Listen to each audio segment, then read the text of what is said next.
In this quick guide, I'll show you how you can add your favorite songs, music, or even your own voiceover to any Instagram post, reels, or stories on your Android or iPhone's Instagram app.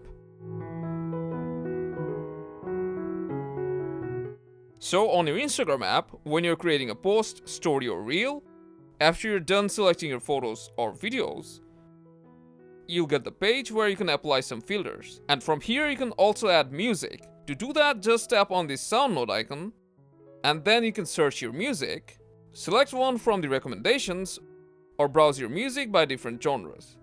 Select a track that you like, then you can choose which part you want to use. And another thing that most people don't know is by tapping on this timer, you can extend the length from 30 seconds to up to 90 seconds. Then just tap on turn. If you have a change of mind later or want to change the music to a different one, just tap on this preview, then you can tap on this card to remove the track and add a new one just like before.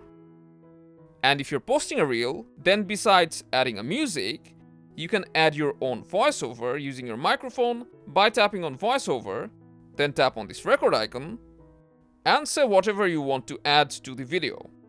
Then simply press turn and you're ready to post it. Now when anyone plays it, they'll be able to hear your music or voiceover that you have added. So that's how simply you can add music to your Instagram posts. Don't forget to give us a thumbs up and subscribe for more.